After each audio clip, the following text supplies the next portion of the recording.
This is Keith Cooper after accepting a multi-million-dollar settlement for his wrongful conviction in a 1996 armed robbery and attempted murder case in Elkhart.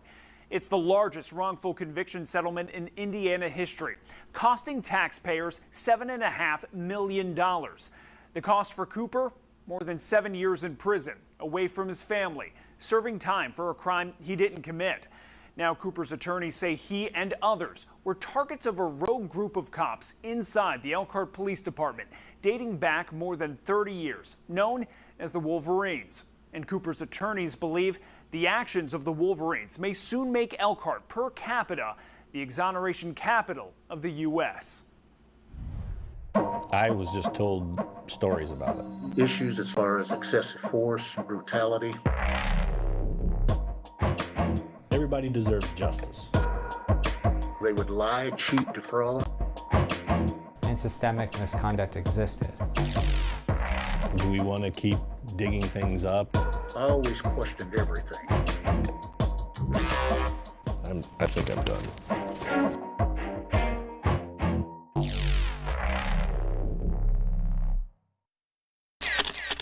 Raise your right hand. This is former Elkhart Police Chief James J. Ivory testifying in a sworn deposition. I do. This testimony is the first known record of a former or current Elkhart City official admitting to the existence of an all-white group of rogue cops inside the Elkhart Police Department that targeted minority neighborhoods for years. Did you come to learn of a group of officers in the Elkhart Police Department who call themselves the Wolverines? Yes. Members of the Wolverines have been implicated in violating the constitutional rights of citizens in the Elkhart community, and predominantly citizens of color. Elliot Slosar is an attorney who has investigated wrongful conviction cases in Elkhart for nearly 15 years.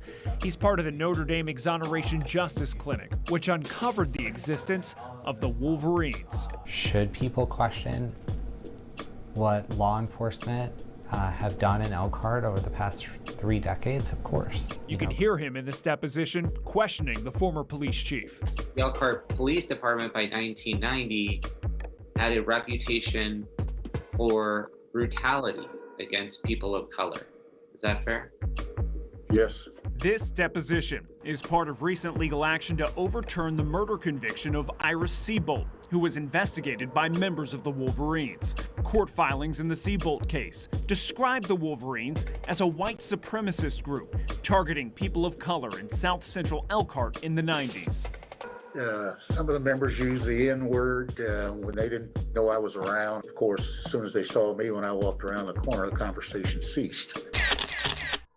Keith Cooper was put in jail by Steve Rizzuto, identified by at least one former Elkhart police officer as a Wolverine, according to court records. Cooper was sentenced to 40 years in prison, convicted for a 1996 robbery where a teenager was shot. Cooper's attorneys accused Rizzuto of manipulating witnesses with suggestive lineups, withholding evidence which could have kept Cooper out of prison, and deliberately creating false evidence and witness statements. Rizzuto later resigned from the Elkhart Police Department following an internal investigation finding Rizzuto had paid informants for sexual acts. He died by suicide shortly after learning about the Cooper case being reopened. Nobody was like, hey, let's go look into those cases and see if the people who are still in prison every day should really have a shot at justice. Keith Cooper spent more than 7 years in prison before new DNA evidence and eyewitness testimony from the victim saying he didn't commit the crime led to his release. Governor Eric Holcomb granted a pardon in 2017. Then, last month, the city of Elkhart paid an historic $7.5 million wrongful conviction settlement, the largest in Indiana history, according to the University of Michigan Law School Exoneration Registry.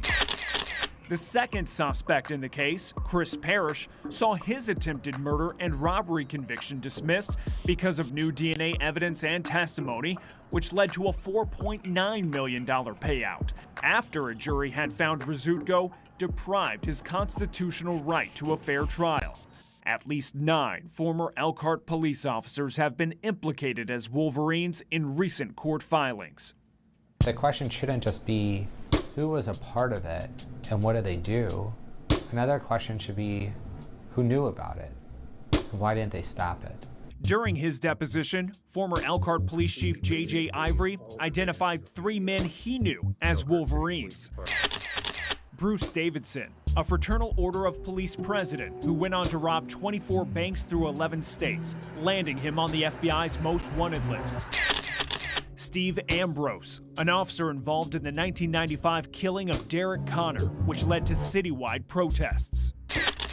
And Ed Windbigler, who went on to become the Elkhart Chief of Police. They would all stick together, and regardless on whatever the issue might be, made me feel they would lie, cheat, defraud, or whatever it took to uphold their cause. When Ivory took over as chief in 1990, he had a mission to change the culture inside the Elkhart Police Department. Issues as far as excessive force, brutality, because of the Wolverines and the various divisions within the department, it was necessary for me to know who I could trust, who I couldn't trust, and to make sure that they were in fact abiding by our rules. People wrote in to the Elkhart Truth, accusing officers of taking prisoners to the city dumping ground for interrogation.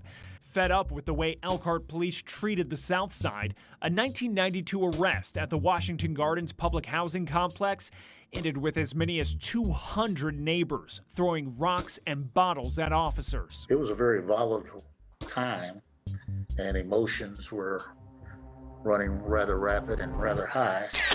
Over the years, the Elkhart Police Department has kind of taken it on the chin a few times. Chris Seymour took over as chief in 2020 under similar circumstances as Ivory, tasked with changing the culture of the Elkhart Police Department. You know, I looked at it as an opportunity to steer the boat in not so calm waters. Seymour became chief after EPD faced a 97-page report from the Police Executive Research Forum, commissioned as a response to this video. 2 Elkhart police officers beating a man handcuffed to a chair. The incident led to then Elkhart Police Chief Ed Windbigler to resign. Windbigler, one of the alleged members of the Wolverines, identified by J.J. Ivory, a group Seymour says he never encountered in more than 2 decades with the Elkhart Police Department. Had you ever heard about it? I'd heard stories. What'd you hear? Same thing you're saying. So, yeah, we'll stay away from that one. Protect and serve shouldn't be just a slogan. It should be something that they can feel. Elkhart Mayor Rod Robertson admits changing the culture inside the department and building trust with the community is no small task. When you did hear about an officer or any of the police department being heavy-handed in one way, shape, or form, it reverberated inside of the community. The department followed suggestions from the PERF report to update its use of force. Every officer is now outfitted with body cameras and squad car cameras, and EPD has created an online reporting system for the public. The stats suggest there has been significant progress. According to the Elkhart Police Department, criminal arrests in 2021 jumped 46% from the year prior, while use of force dropped, and complaints on officers went down by nearly a third. There's no finish line. It's an ongoing process for us. We're constantly evaluating and reevaluating everything that we do. This new administration with the mayor and Chief Seymour is a bright light in an otherwise dark system of injustice. And I hope that the chief and the mayor continue taking efforts to fix things moving forward. But Chief Seymour didn't appreciate the line of questioning regarding the Wolverines. Do we want to keep, digging things up, or do we want to acknowledge that maybe mistakes were made or procedures were not in place to effectively do things, and now we have them in place and we're doing things what we think is right? He made it clear past misconduct isn't something he's focused on. Yeah, I think I'm done. Well, and just to clarify, I mean, you're saying it's past, but, you know, Cooper was in jail up until very recently.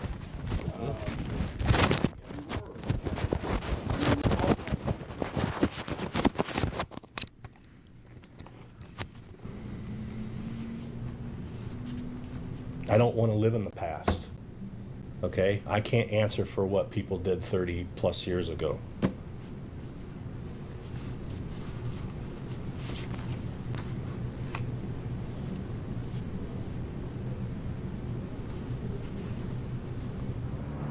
So what is being done today for people put in prison by members of the Wolverines? And if there was a pattern of misconduct, what is being done to investigate possible wrongful convictions for people still sitting in prison? Nothing. Do you believe that the city should review any cases involving officers that were implicated in potential misconduct? Not my job. The city, county, and Elkhart Police Department all said they will not reopen cases or review past convictions that involved officers responsible for any of Elkhart's growing list of wrongful convictions.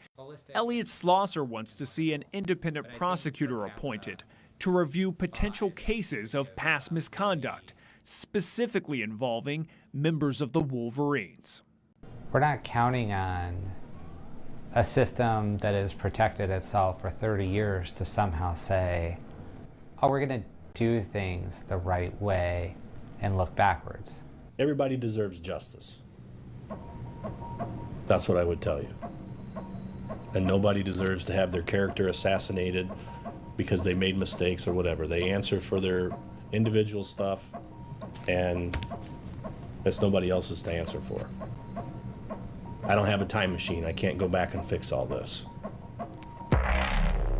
My job is to move forward. My job is to make sure that the administration that I have and the police chief that I have is applying the law appropriately. We will be there to assist whatever we are asked to assist in, but it's not our job and nor my administration to investigate past administrations or past police chiefs or any of those things. It's not my job.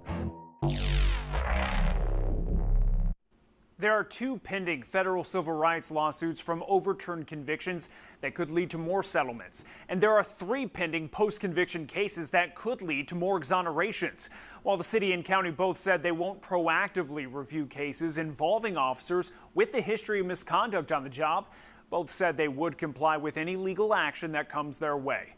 In all, Elliot Slosar tells Night Team there may be as many as a dozen cases filed to overturn potential wrongful convictions.